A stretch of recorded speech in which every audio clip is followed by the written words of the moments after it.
homelessness, in children getting into trouble. We found that childhood hunger was at its highest in the summer months. And a lot of the kids, they only get the one meal oftentimes at school. We found then that in the summer times while parents are at work, kids are still then left home not having anything to eat. So he noticed the issue. To always be on my way to summer camp, seeing kids getting in trouble and doing bad things. And then I would be like, Mom, what are they doing? And she would just be like, they don't have anywhere else to go. And so that's when I was like, I want to help them. And I told him kids just can't afford it. At one point, I wasn't able to afford sending him to camp. And so I said, we could help send kids to camp some kind of way. This realization became the impetus for the Go Mo Bow, a limited edition bow tie where 100% of the proceeds help kids in their neighborhood go to summer camp. And at this point, he sent over 50 kids to camp. My passion definitely lies heavy in the community. So I find my strength in receiving comments and feedback and emails and handwritten letters from single moms, educators. We've had ladies crying saying, I am so inspired. And I saw Mo at 9 years old. And I said, you know what? If this kid is doing it, I can do it too. And that was a part of the business I never expected. That's something that my mom has always instilled in me, just to always give back. And no matter how far you go, no matter if you go to the White House or meet all these big people, you have to still give back to your community. 15-year-old Mo Bridges and his mum Tramika Morris selling bow ties in Tennessee. Well, you're never too young or too old to start something you like. For example, at the other end of the spectrum, yesterday we spoke to Rebecca Aravena, the 81-year-old from Chile who decided to go back to studying. It hasn't been easy, mainly because of technology. Now, homework, exams, everything is done through a computer. I have to ask people here in the university to print things for me, but everybody is so kind and friendly that they do it. I was even the prom queen, not only for my class, but for the whole school. Outlook listener Renee Dean commented on our Facebook page, she sounds like a genuinely happy person. She has no regrets in life and she's such an inspiration. It's always good to hear your comments. You can post on Facebook or send an email to outlook@bbc.com.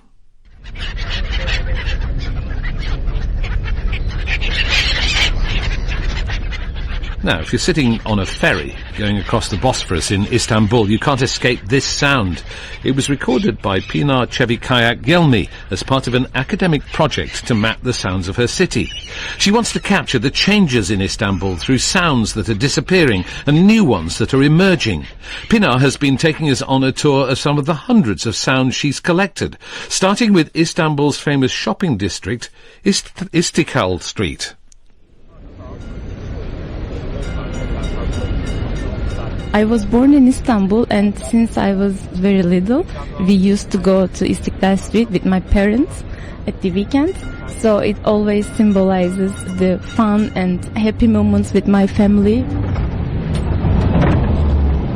There is always a chaos, and one of my favorite sounds is a nostalgic tramway. We used to take this from the beginning of the Taksim Square until the end. It's like a combination of several street sellers in the street, like Turkish bagel vendors, ice cream vendors, or if it's winter, it's chestnut sellers.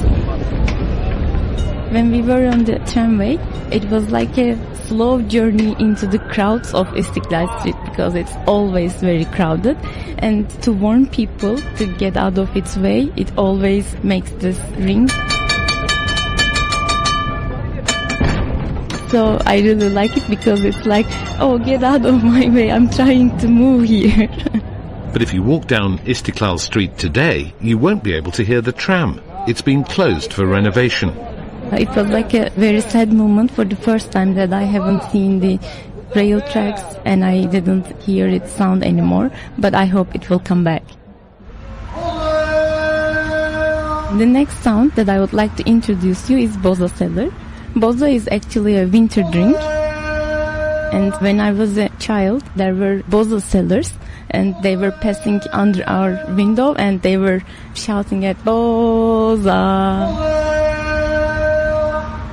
It's a very special sound for me because I really like its taste.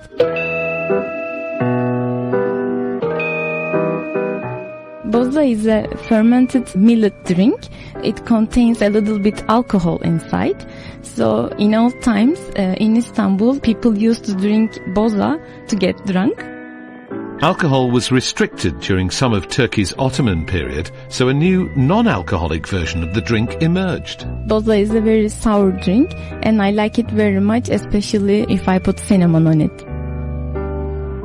Now it's being sold in the supermarkets, so day by day the number of the boza sellers in the streets are decreasing.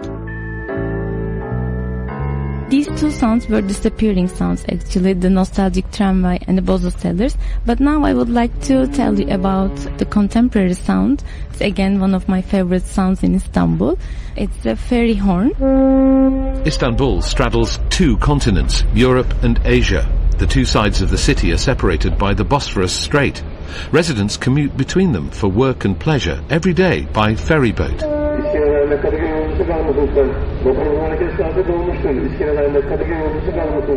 It's always been a pleasure for me to travel with ferries, and especially sitting outside of the ferry, because you can really feel the city, you can feel the wind and hear the sea waves, and you can follow the seagulls which are flying together with the ferry. I always prefer traveling in the morning because I really like having a breakfast in a ferry and also sharing my breakfast with seagulls.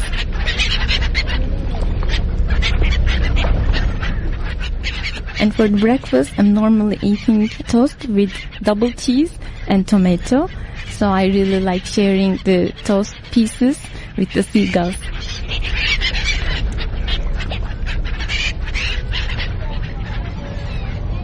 When I'm traveling with the ferry, even if I have a bad mood, it always makes me feel better, and it always reminds me of the taste of life, because you see all the beautiness of the city, and you can also hear the captains are saluting each other. So I think it's a very nice experience through the city.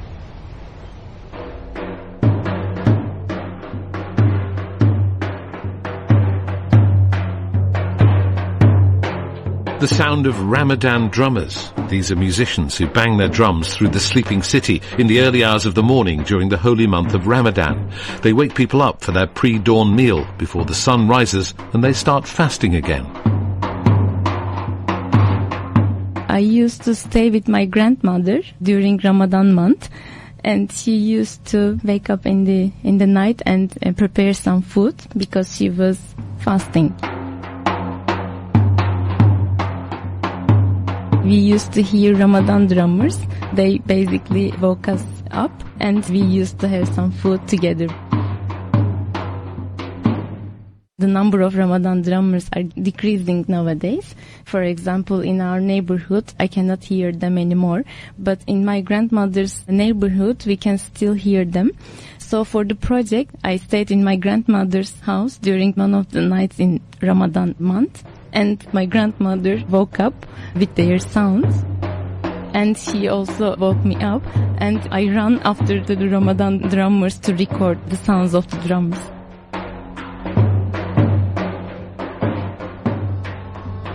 And the final sound that I would like to introduce you to is the sound which affects me the most. It's a combination of car horns, sirens and signals and alarms and everything played all together on 10th of November at 9:05 each year. It's all played for commemoration for Atatürk, the founder of Turkish Republic. It's already a very emotional day, but these sounds make it even stronger. There were ceremonies for the remembrance of Atatürk, so I couldn't help myself crying each year. If I'm at the university, there's a commemoration ceremony, so I always participate to this ceremony. And I'd like to immerse myself in the sounds of the city in that day. Pinar Çevikaya-Gelmi collecting the sounds of her city, Istanbul. And we were wondering whether you've heard a new sound where you live. What does that new sound say about changes in your hometown? We'd love you to record the new sound on your smartphone and send it to us, along with the story behind it. The email address is outlook@bbc.com.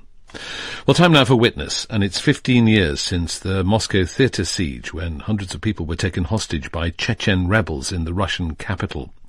Olga Smirnova has been hearing from Svetlana Gubareva, who was held in the theatre for almost 3 days, and whose fiancé and daughter were among the 130 people who died after special forces stormed the building. 23-го вечером мы пошли на мюзикл. On the 23rd of October, in the evening, we went to see a musical. All three of us, me, my daughter Sasha, and my fiancé, Sandy.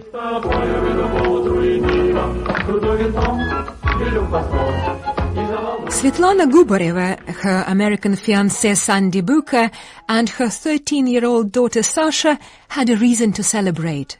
The US Embassy in Moscow had just approved her visa. She and Sandy would be able to get married, and all three of them would go and live happily ever after in the USA.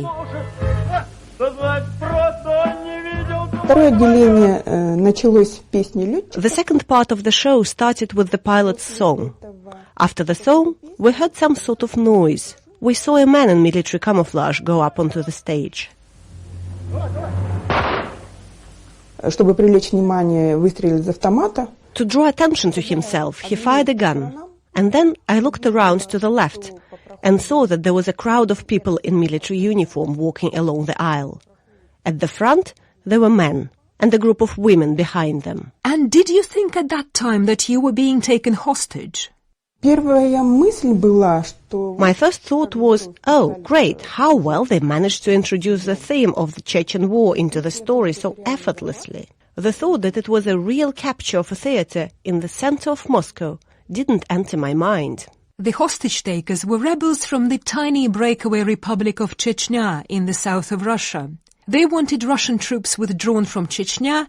The man on the Dubrovka theatre stage was a warlord called Movsar Barayev. The rebel leader recorded a video listing their demands. Svetlana remembers him clearly. After a while, Barayev announced himself as leader. He was in a kind of euphoric mood. Just imagine, a group came to the center of Moscow and captured 1,000 people with great ease. And how did the audience react? Some were hysterical. Some people seemed to turn to stone in shock. Some people took it calmly. The Chechen women gave valerian extract in order to calm people down. And yet it seems the captors were barely prepared for their own success. Maybe they hadn't been sure that they would succeed. They hadn't thought that we would have some basic needs like eating, drinking, sleeping, going to the toilet. They were finishing their suicide belts on the go with scotch tape. That's how they attached them to the women. The crackling sound of scotch tape. I couldn't listen to that sound for a long time afterwards. And when did you realize that you had been taken hostage? I realized this only after Barayev's announcement. Sandy was the quickest to understand that it was all very serious and dangerous.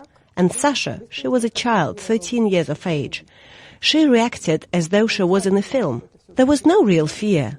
She asked me, will everyone know about me? I said, Sasha, the whole world will know about you now. Even my classmates. Your classmates too. Some of the hostages had mobile phones and could speak to the outside world.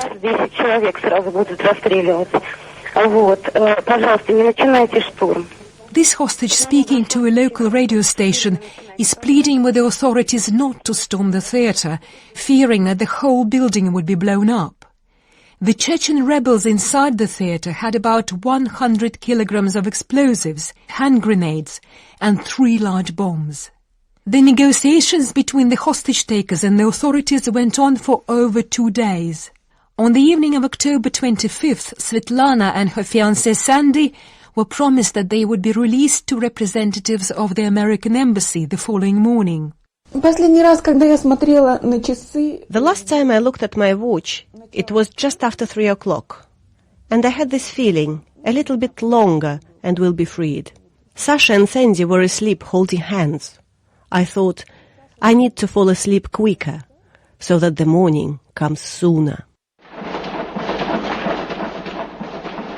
Just before dawn, Russian special forces took the ultimate decision to storm the theatre to save the hostages. Gunfire and explosions rocked the area. The time for talking was at an end. I came to in hospital. I didn't see the storming of the theatre or the gas because my sleep gradually turned into a coma. Hostages who survived were rushed to hospital, among them... I know that my heart stopped. My chest hurt a lot. My whole body was covered in something sticky and unpleasant.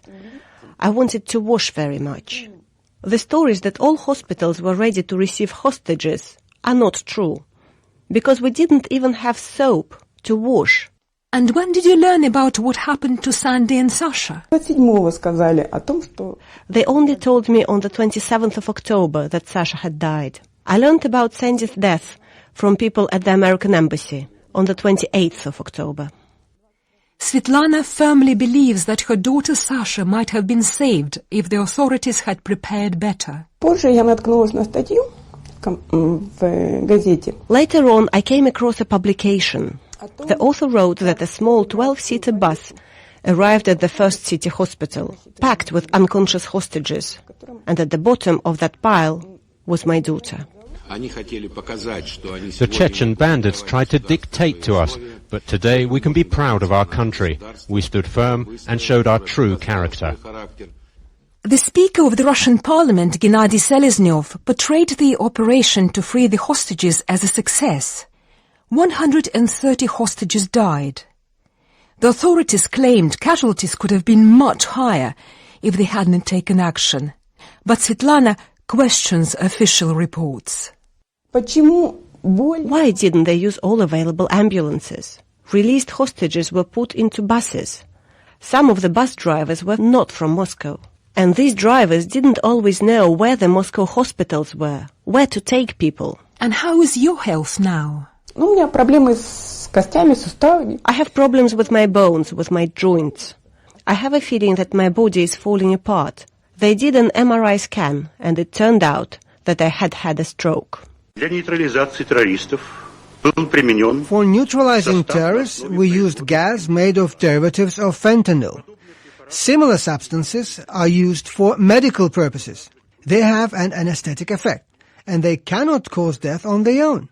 However, in this situation, this anesthetic was used on people whose health has already been undermined by aggravated oxygen deficit, dehydration, lack of movement during 60 hours of the siege, hunger, chronic illness, and of course, psychological stress. The Russian health minister at the time, Yuri Shevchenko, claimed that he himself and the doctors had been warned of the use of gas and that an antidote was ready.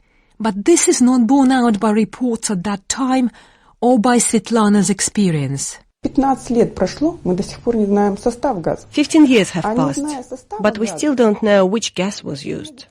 Not knowing which gas it was, doctors cannot treat me. Most people died because of gas. When they say that the gas was harmless, this is not true. Svetlana Gubareva returned to Karaganda in Kazakhstan after the death of her daughter Sasha and her American fiancé Sandy. She runs a website which helps survivors of the siege and their relatives. Olga Smirnova reporting. Well, tomorrow, Tererai Trent from Zimbabwe will tell me how she went from being an 18...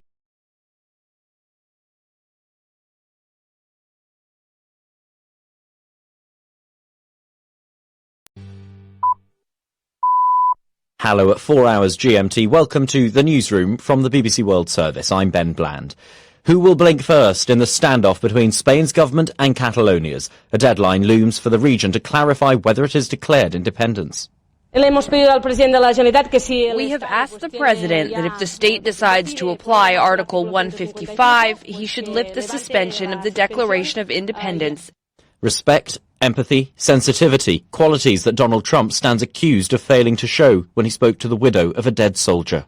I did not say what she said. I had a very nice conversation with the woman, with the wife, who sounded like a lovely woman, did not say what the Congresswoman said. Butterflies and bees are among insects whose numbers have fallen sharply in recent decades, but the exact reason isn't clear. Also in the programme, the second part of Nelson Mandela's autobiography has been published almost 4 years after he died. I'm Stuart McIntosh with the BBC News. Hello.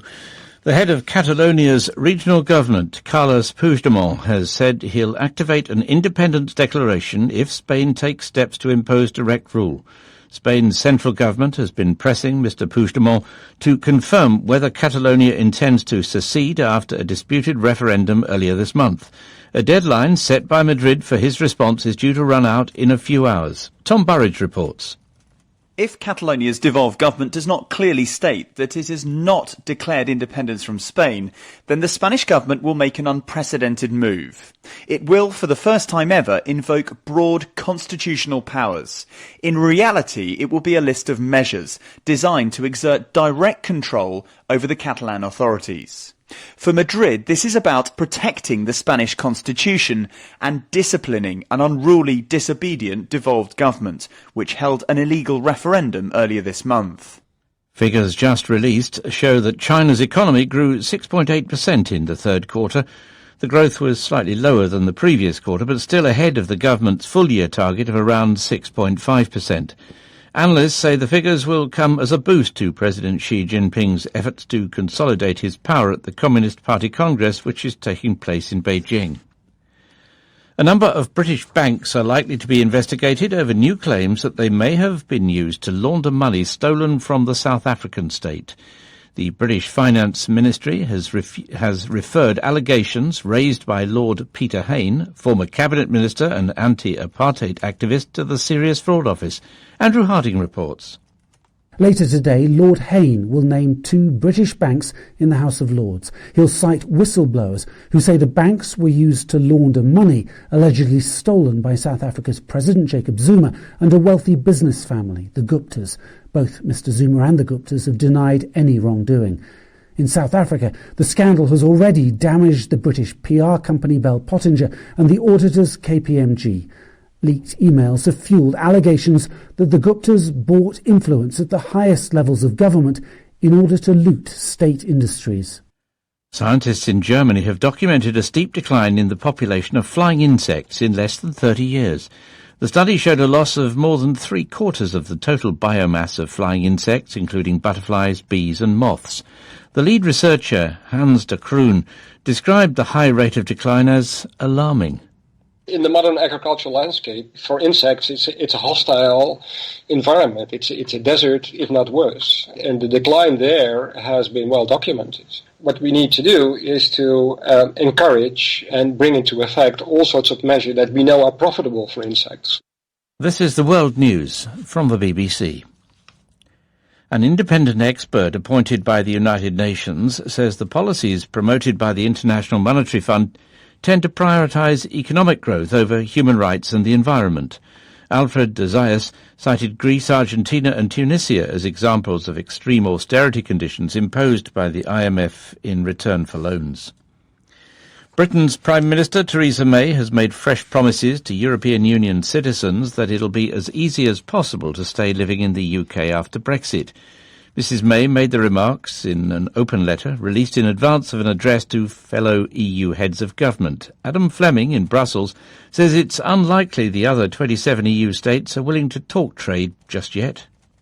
A draft version of their summit conclusions says they'll welcome the UK's offer to honour its financial obligations, but this must become much more detailed. Both sides will work to build on progress guaranteeing the rights of EU citizens who want to stay in the UK, and European officials should begin internal preparatory discussions for talks on that future trade deal. In other words, get ready. Leaders from 12 African nations are due to meet in the Congolese capital Brazzaville for a 2-day summit. The International Conference on the Great Lakes region will discuss a diverse range of violent conflicts, including those in the Central African Republic, Burundi, the Democratic Republic of Congo, and South Sudan. An appeal court in Tunis has upheld the public indecency conviction of a couple arrested in September for kissing in a car. Nassim Ouadi, who's French, and his Tunisian girlfriend were given lighter sentences, 4 months for the man and 2 for the woman, than the original terms handed out in their October trial. The case prompted widespread outrage on social media and triggered a debate in Tunisia over public morality and the role of the police. BBC News. Hello, I'm Ben Bland. You're listening to the newsroom from the BBC World Service. In just 4 hours from now, Catalonia's leader faces a deadline. By then, Carlos Puigdemont has to tell Madrid whether or not his region is breaking away from Spain. Last week, Mr. Puigdemont declared independence, but then quickly suspended it and asked for talks with Madrid. He's under intense pressure to withdraw his bid to break away or face the possibility of Madrid imposing some form of direct rule under a special clause in the Spanish constitution. Mr. Puigdemont has said if this happened, he would press ahead with independence. His colleague, Marta Pascal, said members of his party had urged him to do just that. We have asked the President that if the state decides to apply Article 155, he should lift the suspension of the Declaration of Independence. I asked our correspondent in Barcelona, Tom Burridge, what exactly would happen if direct measures were imposed by the Spanish government. If it does actually invoke these powers under the Spanish constitution. It's never been done before. This would be an unprecedented move. The aim would be essentially to take greater control of the regional government, and I think internal security would be one focus. The regional police force here has been at the centre of the dispute, and what the Spanish government says is at stake is actually the rule of law, not only in Catalonia but across Spain. The Spanish government says, well, look, the constitution is being flouted by the regional government in Catalonia. This is what is at stake. You'll remember last week, the Catalan leader, when he addressed the regional parliament, said that he was declaring independence from Spain but suspending that declaration for several weeks to allow for negotiations with Madrid. Ultimately, what the Catalan pro-independence movement here really wants still is that referendum, a properly organised, legitimate referendum. But the Spanish government is quite adamant that that can't happen, and it is true that it is banned under the letter of the law of the Spanish constitution. Given all of this, do you think there's still an appetite among enough Catalans to push for independence still? Well, look, the pro-independence movement in Catalonia is probably the sort of most motivated part of it, a minority of the population, but it's a big minority. It is a sizable chunk of Catalan society. And what they are is highly motivated. Now, they do have control of the regional government, and they do have a very, very organised civil society movement as well, 2 leaders of which have been arrested this week by the Spanish authorities, and that has kind of, galvanised to a certain extent the pro-independence movement this week.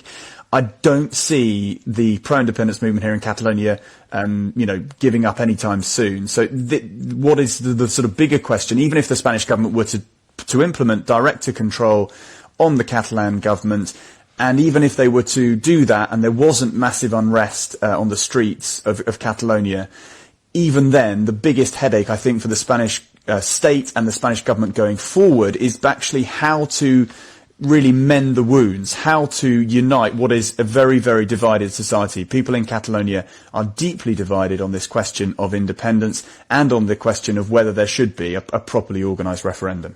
That was Tom Burridge reporting. The US President holds the title Commander-in-Chief, but when a soldier dies, he also becomes the Consoler-in-Chief. However, Donald Trump has been accused of lacking empathy and being disrespectful to the widow of a serviceman who was killed during an ambush in Niger 2 weeks ago. 2 accounts of the condolence call he made suggest he was insensitive, but the president disputes that. Democratic Congresswoman Frederica Wilson claims that Maisha Johnson, the widow of Sergeant LaDavid Johnson, wept following the call. I was in the car when President Trump called. He never said the word hero. He said to the wife, well, I guess he knew what he was getting into. How insensitive can you be?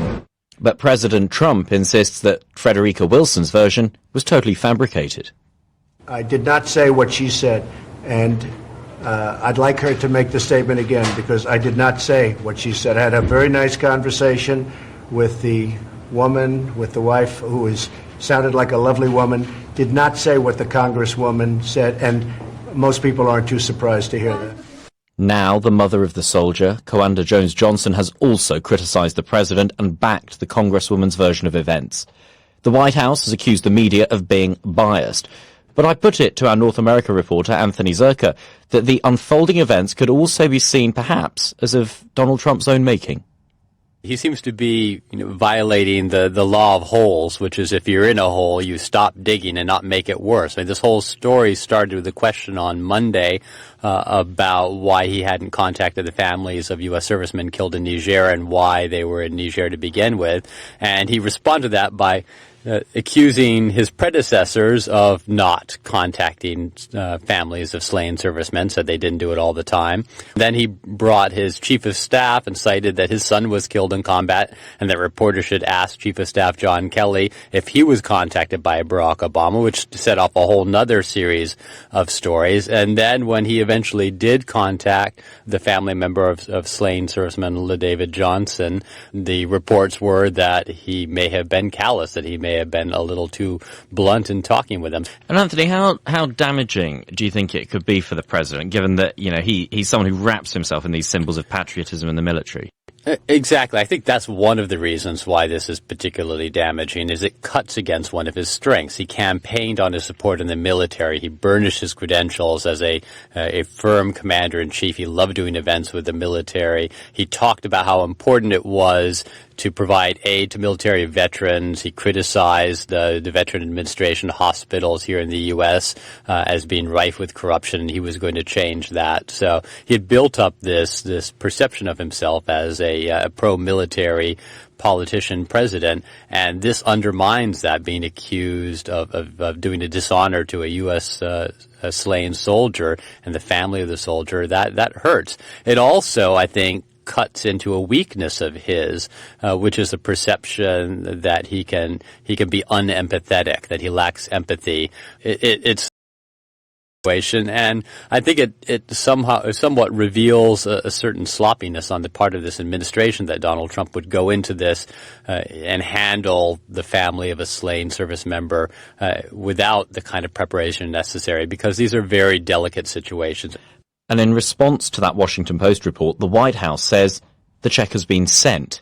White House staffer Lindsay Walters said in an email, "It's disgusting that the media is taking something which should be recognised as a generous and sincere gesture made privately by the president and using it to advance the media's biased agenda." Stuart's here now with some other stories from our news desk. A Brazilian congressional committee has voted to reject criminal charges brought against the president, Michel Temer. The charges stem from an ongoing corruption case. Julia Carneiro reports. President Michel Temer is being charged for attempting to obstruct justice and being part of a criminal organization. It's the first time a Brazilian president faces criminal charges. However, Congress has to give the go-ahead for a president to face trial in Brazil. A special committee analyzing the matter voted to bar the charges against Mr. Temer, but he still faces a vote by all members of the lower house. Mr. Temer is facing the worst approval ratings in Brazilian history. The death toll from California's hepatitis A outbreak has reached 19, 1 week after the state's governor issued a health state of emergency. More than 500 people in California, mostly near San Diego, have contracted the viral disease since November, many of whom are homeless. The Russian celebrity Ksenia Sobchak says she'll stand in next year's presidential election. There's intense speculation that the Kremlin wants her to run in order to provide a semblance of competition, but the Putin administration says it wasn't consulted over her decision. Ksenia Sobchak is a daughter of the late St. Petersburg mayor and mentor of Mr. Putin, Anatoly Sobchak. The commissioner of the NFL says it will not force its players to stand during the national anthem, despite backlash over recent protests. Roger Goodell said he would encourage players to stand, but would not punish them if they refuse to do so.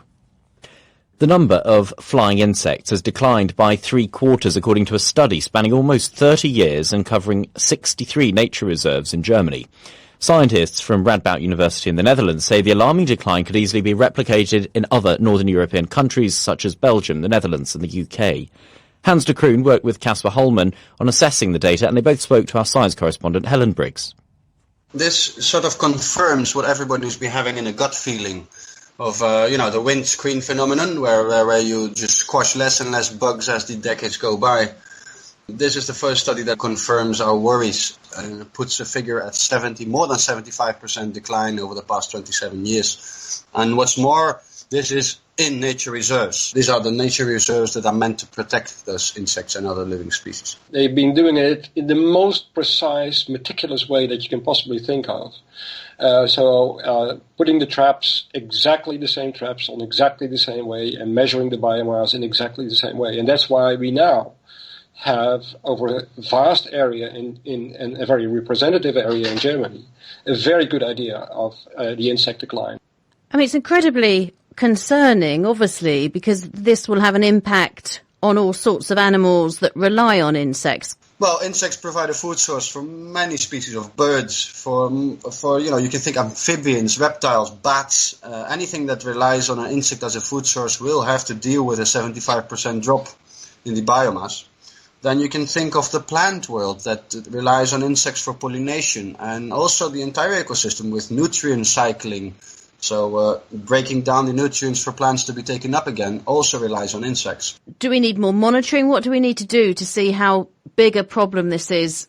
And you can explain some variation of insect biomass from year to year through weather conditions. We didn't have access to some parts of the data, such as how intensive agriculture in terms of fertilization or in terms of pesticides. We suspect they might play a role in this insect decline. And I guess if this is the situation in protected areas, then it's going to be worse outside protected areas. But we already know that. I mean, in the modern agricultural landscape, for insects, it's a hostile environment. It's a desert, if not worse. And the decline there has been well documented. Hans de Kroon ending that interview. Nelson Mandela's autobiography, The Long Walk to Freedom, has sold more than 14 million copies around the world since it was published over 20 years ago. Now, the second part has been launched, containing material he left before he died and completed by fellow countryman Mandla Langer. Milton N'Kosi reports from Johannesburg. Dare Not Linger is the title of the book Nelson Mandela started, but could not finish. He had written 10 chapters by hand on loose paper of this memoir about his time in office when he stopped working because of his age and ill health. A South African author, Mandla Langer, was brought in to complete it using fresh material of interviews and his own research. The Nelson Mandela Foundation said it was a 50-50 collaboration between Mandela, who died in 2013, and his co-author. The title is taken from the final sentence of Mandela's celebrated autobiography, Long Walk to Freedom, in which he wrote, "With freedom comes responsibilities, and I dare not linger, for my long walk is not ended." Long Walk to Freedom sold over 14 million copies worldwide and was turned into a film starring British actor Idris Elba. One of the key challenges, perhaps the biggest challenge for President Xi Jinping and the leadership of the Communist Party, and it's very much in line with trying to cement their hold on power, is how they try to stabilize that trend, deal with a slowing in the growth rate, and try and overhaul this kind of oil tanker of an economy as well, which is more driven by consumption now, domestic demand, that's what they want. But also you have these behemoth state-owned entities in coal, steel, telecoms, rail, banking in particular, which are hugely inefficient in places and do need to be reformed. Robin, just briefly looking ahead, what can we expect from the second day of the Congress? Well, I've been walking around a little bit. There are various press conferences going on, I have to say. Many of the questions read from paper by Chinese journalists, many of the answers read from paper by Chinese officials, various addresses from people at the state level, which is important in this six-day process. But the next big event is right at the end when we hear from President Xi again on Tuesday. And then Wednesday, we get to see 5 of those new 7 people who will walk out in a ceremonial line. They will all be men, because they always are. They will be the faces who form the Politburo Standing Committee here. That's the inner circle, the most important decision-making body in China. 5 of them are being replaced because they are retiring. Key moment for President Xi Jinping and a barometer of his hold on power if those people are allied to him, if they owe their allegiance to him. OK, Robin Brandt in Beijing, thanks very much. The US Secretary of State Rex Tillerson has laid out a vision for a long-term strategic partnership with India. In the speech setting the stage for a visit to South Asia next week, he also criticised China. Here's our State Department correspondent, Barbara Plett-Usher. Mr. Tillerson said the Trump administration is determined to dramatically deepen cooperation with India. President Trump and Prime Minister Modi are committed, more than any other leaders before them, to building an ambitious partnership that benefits not only our 2 great democracies, but other sovereign nations working toward greater peace and stability. He laid out a vision for how he saw this developing over the next century, a strategic relationship built on shared values, he said, which would have an important regional component. Mr. Tillerson drew an explicit comparison between India and its Asian rival, China. Beijing, he said, sometimes acted outside the international rules-based order, specifically referring to what he called its provocative actions in the South China Sea. He said the U.S. saw India as one of the anchors of a free and open Indo-Pacific, signaling that Washington will build regional alliances to counter China's growing power. Quebec has adopted a law banning doctors, teachers and other public workers from wearing a full face veil. The bill will also mean Muslim women wearing a face covering would have to remove them on public transport. But it's not quite clear how it will be enforced, as the newsroom's Jonathan Blake reports. Despite its relatively anonymous title, Bill 62 has the potential to make a significant impact on public life in the Canadian province of Quebec. The legislation will require anyone working in or using a public service facility to remove any face covering. It'll apply to schools, universities, hospitals and public transport. The law does not specifically mention Islamic dress, but a small minority of Muslim women who wear the niqab or burqa, like Zainab Binrunsht, are concerned. I take the bus maybe like 6 times every day because I go to the mall with my friends, I go out, I go to the library, so it will just make me stay home. Like, I don't have a car, I don't have anyone to drive me around, so it will just like block me from the rest of the world. The law does allow for the possibility of people making a request for exemption on religious grounds, and Quebec's Justice Minister Stephanie Vallee insists it's not designed to target Muslims. The guidelines are also there for the accommodation request, but having your face uncovered is a legitimate question of communication, identification and security. There have been previous attempts to ban people wearing conspicuous religious symbols, such as the crucifix, in Quebec. Those in support of this bill say it is largely to deter masked protests. But it's expected that the law will face a challenge in court, and bus drivers are among those already voicing concerns about how the law will be enforced. There are fears of food shortages in Zimbabwe after it banned fruit and vegetable imports to help preserve its dwindling money reserves. The new order follows one in June that banned maize imports. Andrew Plant reports. Landlocked in southern Africa, Zimbabwe relies heavily on imports, mainly from South Africa. Traders here say cutting them out will only damage demand. This ban will kill our business, he says. Even though we produce apples, our customers prefer imported ones, which we sell because they're better quality. The Zimbabwean dollar was abandoned in 2009, when hyperinflation meant money earned one day was worthless the next. At one time, a $100 trillion note couldn't even buy an apple. Now people here use US dollars or government bonds. If all that future... President Robert Mugabe's ban on foreign imports is designed to help domestic farmers sell more and save precious foreign cash from leaving the country. But many fear the move to boost the economy will have the opposite effect. People are now hoarding their foreign currency, distrustful of government bonds and trading heavily on the black market, fearful that Zimbabwe's hyperinflation could one day return. Tasmania, off the southern coast of Australia, is a treasure trove of rare and unusual animals. The trouble is, though, when animals are introduced onto islands like Tasmania, they can do huge damage to the native fauna. The critically endangered swift parrot is a case in point. It's under threat from small marsupials called sugar gliders. But scientists are helping out the beleaguered parrots with a simple but effective intervention, as Nick Mars reports.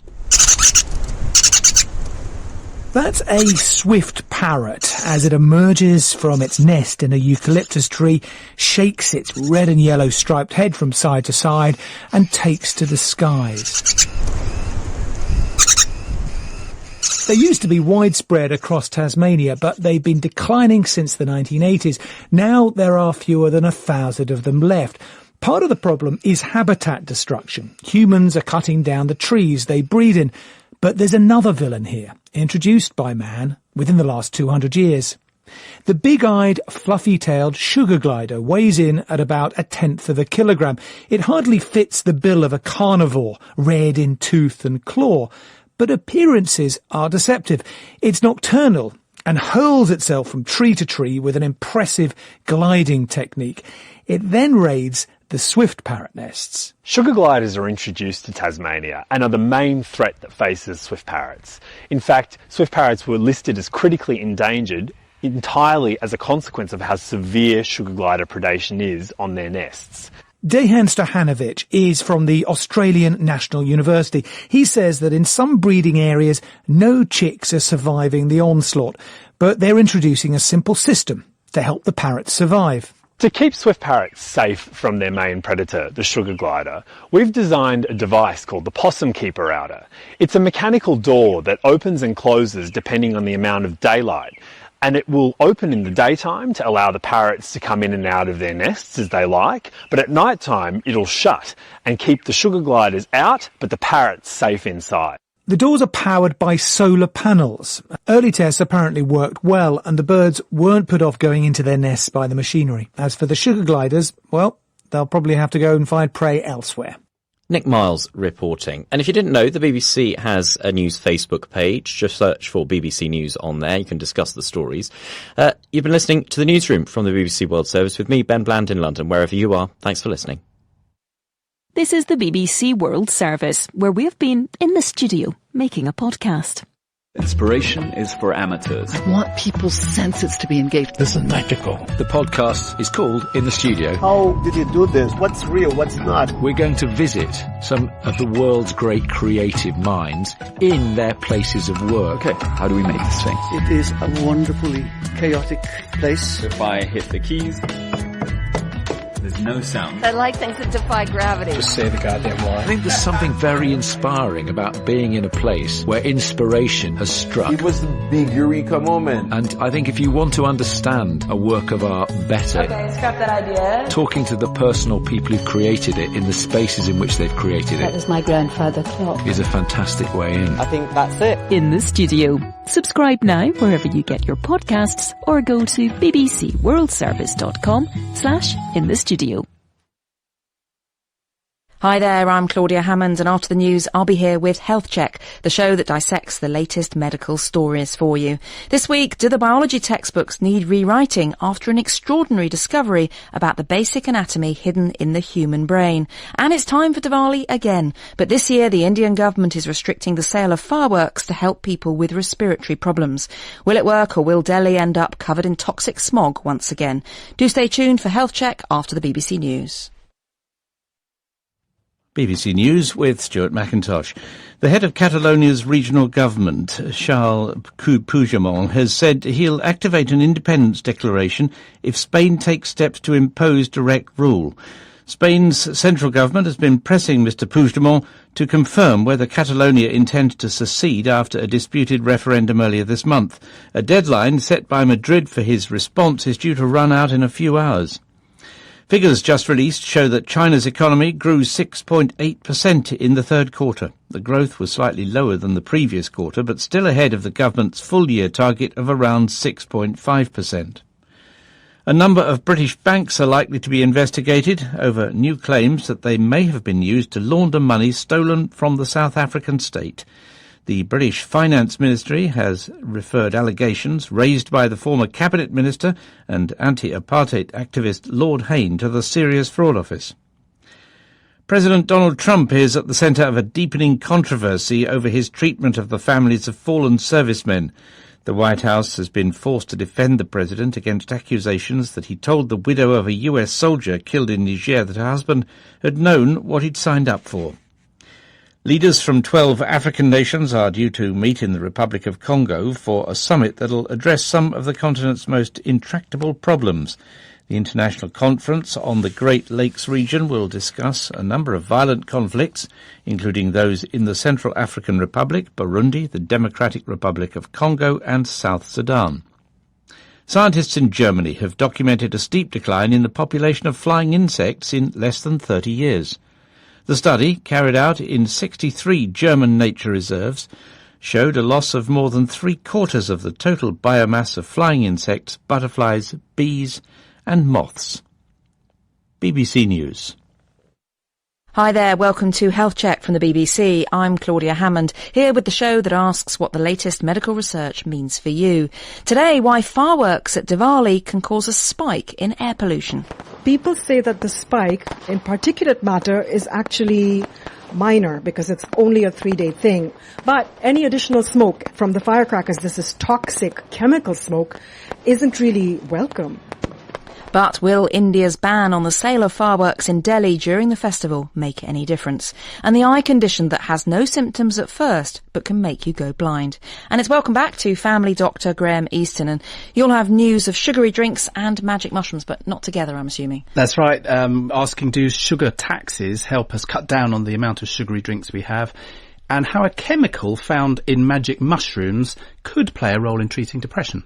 More on that later. Now, I love this first story. You'd think by now that although there's plenty we still don't know about how the brain works, we would at least know what it physically consists of, including its waste disposal system. A new discovery has turned current thinking on its head, and some say it means the biology textbooks need rewriting. It concerns the lymphatic system, those special vessels all around the body that carry white blood cells, taking away waste products and helping the immune system to fight infection. I say all around the body, but for decades, scientists couldn't find any evidence of these vessels in the brain. Not anymore. Researchers at the National Institutes of Health in the US have found the brain does have this system after all. So, why does all this matter?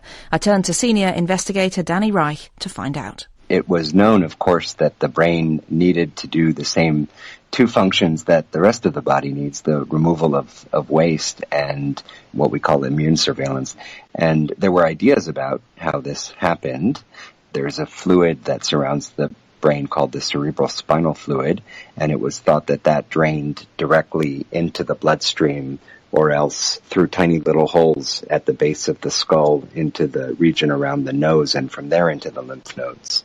But it wasn't until 2015 that true lymphatic vessels were first reported in the mouse by two groups, one in the United States at the University of Virginia and the other in Helsinki in Finland. And they discovered these vessels by injecting fluorescent dye directly into the brain of a mouse, and then they could watch that dye with a microscope drain out into vessels that were running around the brain. When I heard about this, I thought, well, does the same system exist in people? We can't just inject fluorescent dyes into the brain and watch them drain, but we can use sophisticated imaging technology, in particular magnetic resonance imaging or MRI, to get really detailed pictures of the brain and the structures around the brain. And I thought perhaps we could tune the MRI camera to pick up these lymphatic vessels. So it's taken you 2 years trying to work out how to do this, and have you now succeeded? We think we have. Actually, we found the vessels pretty quickly once we tried to look for them, but it took us about 2 years to convince ourselves that what we were looking at really was lymphatic vessels. When we first saw them, they were in exactly the place that we expected them to be, in the sort of leathery casing called the dura mater that surrounds and protects the brain, and they run right along blood vessels. And when we tuned the MRI camera to make the blood vessels dark but keep any vessel that wasn't a blood vessel bright, we saw these vessels running right alongside the blood vessels. But we weren't sure whether they were just some artifact or really the lymphatic vessels. So we had to do a number of experiments, and eventually, to get confirmation using material that was donated by people at autopsy. It seems really extraordinary that these haven't been found before. After all, loads and loads of brains have been dissected over the years, and of course, scanners have been used in all sorts of different ways to look inside the brain. It seems kind of amazing no one saw them. Yes, no, that's absolutely true. They were hiding in plain sight, and I've wondered why they were really not seen before, why they were missed. And I think two major reasons, really. One is kind of practical, because the blood vessels are so dominant and so big, and so the assumption was that any vessel would be a blood vessel. And the second really is that nobody was really looking with modern technology, because the learning that came down to us that's in all the textbooks is that the brain does not have these vessels, and so that's where we started. And until you start questioning these assumptions and this knowledge, you're not going to find them. So will the textbooks have to be rewritten now as a result of your work? Our work and the work of others in the same field, absolutely. Danny Reich. Now, Graham, we don't hear much about the lymphatic system, but it's one of your favourites, isn't it? I'm fascinated by it. It's like a sort of anatomical underdog. We're not really taught much about it at school or even at medical school, and yet it has such a key role in keeping the body healthy. These two factors, that both the sort of immune highway that goes around the body, and also this incredible meshwork of the drainage system.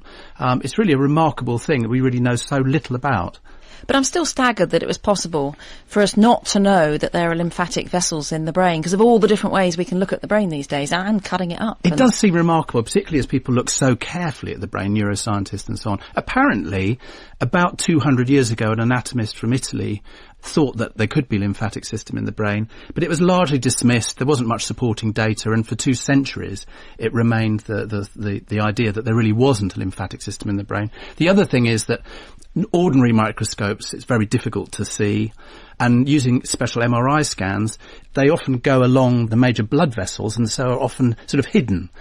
So that's probably why they haven't been seen for so long. So could it be possible that